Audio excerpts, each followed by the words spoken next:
Order of business at each regular council meeting. Each speaker shall be a resident or business owner of the city and shall be limited to 3 minutes. Please, when you come to the mic, please state your name and your address. First person that we have is William Jones.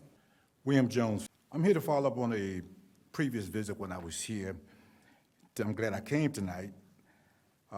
My concern are the schools in the city of Petersburg and the lack of building any new ones. It seems like the city is under the premise, which I brought up earlier. We put all our eggs, we said we need a casino to build schools, yet the surrounding areas, they having no problem building schools. There were some general improvements made on buildings in the city, but none of these improvements were made upon the schools in the city. Every kid in the city of Petersburg goes to the same school that their grandparents or great-grandparents attended. This is unexcusable. Another part that has come to me is this. I'm here to demand an environmental review. If I don't get an answer in 30 days, I'm prepared to file suit. The reason for this is this. Nearly half of all primary and secondary school buildings in the United States were built between 1950 and 1969. We only have 2 that was built outside that time period. What happens if children are exposed to asbestos?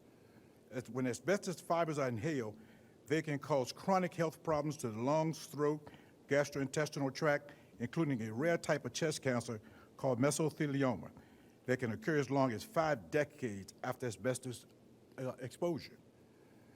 In 1980, when the U.S. Environmental Protection Agency, its ultimately unsuccessful 10-year effort to ban asbestos, one of the first studies declared in this no uncertain terms, the agency has determined that exposure to asbestos in school buildings poses a significant hazard to public health. Petersburg ranks worst as the unhealthiest city in the state of Virginia. We owe it to ourselves, no, to our children. We must do something about this. This isn't something you can put off. I noticed that you put in for the referendum to get a casino, but you put in that you're not going to put it into 2025. If all goes well, the earliest school would be built in 2029 or 2030. This is unexcusable. We cannot do this. This is not something that we have to look past. This is something we need to address today. These kids are dying. If they're not doing it now, like they said, these things can come up in 5 decades. Why? I just heard the man say we have $52 million in a budget. Schools are being built in the state anywhere from $13 to $25 million.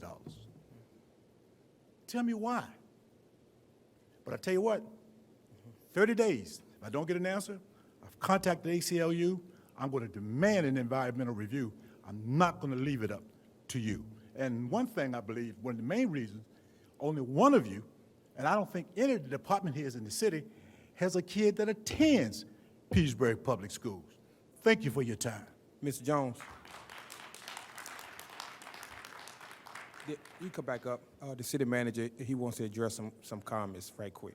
So just for clarity, when we went through the conversation in the spring with Davenport, our financial advisor, regarding the financing for the courthouse, we also planned in that financing for the construction of a new elementary school.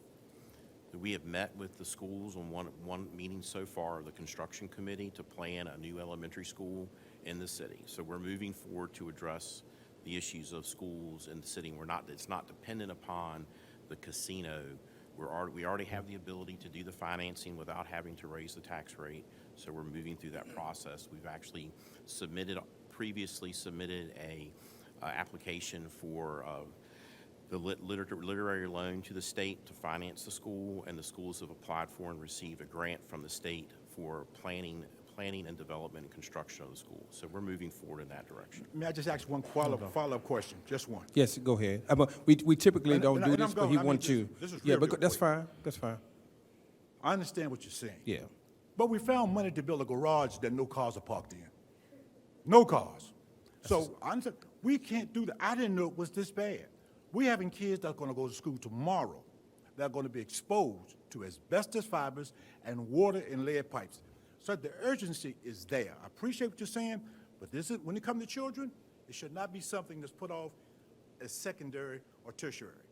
Thank you very much for your Thank you. response. Thank you, thank you.